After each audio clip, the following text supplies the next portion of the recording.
చేసినటువంటి నాయకుడు పల్లా రాజేశ్వర రెడ్డి గారు. కానీ ఇలా రేవంత్ రెడ్డి గారు కొంతమందిని టార్గెట్ పెట్టుకొని ఇలా ఆయన పార్టీలో చేరాలి, అయితే కండువా కప్పుకోండి, లేకపోతే మిమ్మల్ని ఇబ్బంది పెడతాం, మీ మీద అక్రమ కేసులు పెడతాం, మీ ఆస్తులు కూల్చేస్తాం అనే ధోరణితో ఇలా రేవంత్ రెడ్డి గారు ప్రభుత్వం పనిచేస్తూ ఉంది. మనకు కనబడతలేదా?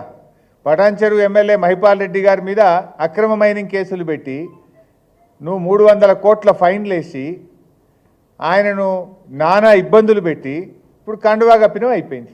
కండువా కప్పంగానే మైనింగ్ కేసు అటకెక్కింది, కేసులు మూలకపడ్డాయా లేవా? అదే రకంగా నువ్వు పల్లా రాజేశ్వర రెడ్డి గారి మీద ఒత్తిడి చేస్తున్నావు, పల్లా రాజేశ్వర రెడ్డి గారిని ఇబ్బంది పెట్టాలని చూస్తున్నావు. కానీ ఆయన నిక్కచ్చిగా నిజాయితీ కలిగిన నిబద్ధత కలిగిన నాయకుడు కనుక ఇవాళ ఆయన మీద ఎన్ని కేసులు? పల్లా రాజేశ్వర రెడ్డి గారి మీద ఈ ప్రభుత్వం వచ్చిన తర్వాత ఇప్పటి వరకు 6 కేసులు పెట్టినారు. చివరికి ఆయన భార్య మీద, ఆయన పిల్లల మీద కూడా అక్రమ కేసులు పెట్టినారు.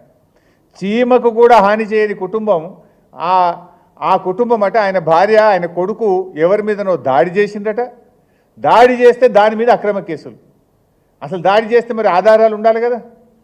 ఏదో ఒక రకంగా మానసికంగా ఇబ్బంది పెట్టాలి, పొలిటికల్గా ఇబ్బంది పెట్టాలి, ఆర్థికంగా ఇబ్బంది పెట్టాలి అని రకరకాల కుట్రలకు రేవంత్ రెడ్డి గారి ప్రభుత్వం ఇవాళ ప్రయత్నం చేస్తూ ఉంది.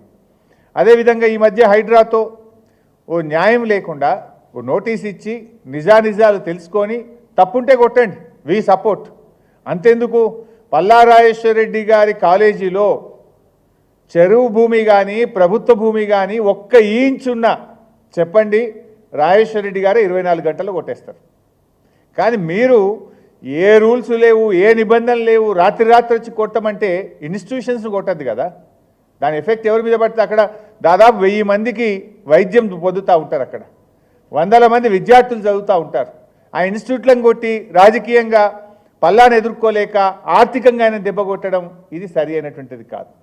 ఇవాళ పల్లా గారి కాలేజ్ విషయంలో చూస్తే ఆయన మెడికల్ కాలేజ్ నిర్మాణం జరిగిన సర్వే నంబర్ 813/P 796/Pకి సంబంధించిన భూమి అది వ్యవసాయ భూమి నుంచి వ్యవసాయేతర భూమిగా కన్వర్ట్ చేస్తూ ప్రభుత్వం ఇచ్చినటువంటి ఉత్తర్వు ఇది.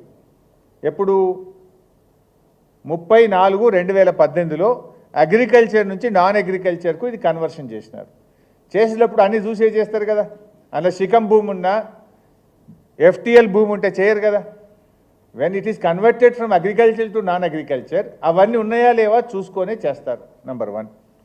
నంబర్ 2, ఇరిగేషన్ డిపార్ట్మెంటు అప్పుడు సర్వే చేసి చాలా స్పష్టంగా ఇందులో FTL భూమి కానీ బఫర్ కానీ లేదు అని చెప్పి ఇరిగేషన్ డిపార్ట్మెంట్ ఇచ్చినటువంటి లెటర్.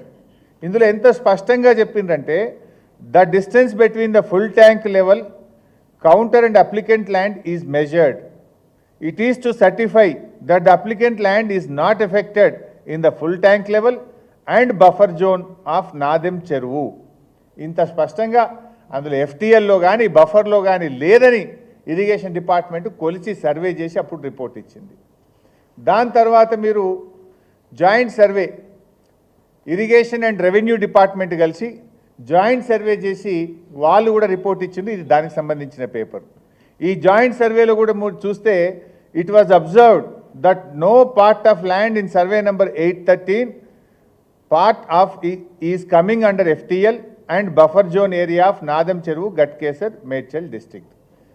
ఒక చిన్న ముక్క కూడా FTLలో కానీ బఫర్లో కానీ రావడం లేదని రెవెన్యూ మరియు ఇరిగేషన్ శాఖలు సంయుక్త సర్వే చేసిన తర్వాత ఇచ్చినటువంటి రిపోర్ట్ ఇది. ఆ తర్వాత జిల్లా కలెక్టర్ అప్పుడు MV రెడ్డి గారు ఉన్నారు. జిల్లా కలెక్టర్ గారు కూడా ఆయన జిల్లాకు సంబంధించినటువంటి మీటింగు, హై లెవెల్ మీటింగ్ జిల్లాది పెట్టి వారు కూడా రిపోర్ట్ ఇచ్చిండ్రు. ఇది జిల్లా కలెక్టర్ గారు ఇచ్చినటువంటి రిపోర్ట్ ఇది. ఇందులో జిల్లా కలెక్టర్ గారు కూడా ఏం రిపోర్ట్ ఇచ్చిండ్రంటే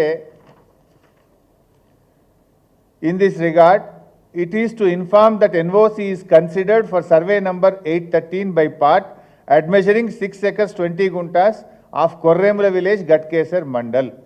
అంటే ఈ డిస్ట్రిక్ట్ లెవెల్ కమిటీలో కూడా అందరూ ఆఫీసర్లు కూర్చొని సర్వే చేసి ఇక్కడ ఎలాంటి FTL కానీ బఫర్ భూమి లేదని ఆయన NOC కూడా జిల్లా కలెక్టర్ గారు అప్పుడు ఇచ్చినటువంటి పేపర్ ఇది.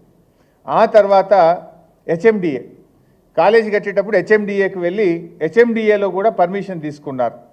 ఆ పర్మిషన్లో కూడా సెల్లార్ ప్లస్ 6 అప్పర్ ఫ్లోర్స్కు స్పష్టంగా ఇది హెచ్ఎండిఏ పర్మిషన్, హెచ్ఎండిఏ పర్మిషన్తోనే కాలేజీ నిర్మాణం కూడా చేయడం జరిగింది. అంటే ఈరోజు ఇరిగేషన్ డిపార్ట్మెంట్ పర్మిషన్ ఉంది, రెవెన్యూ డిపార్ట్మెంట్ నాలా కన్వర్షన్ చేసింది, డిస్ట్రిక్ట్ హై లెవెల్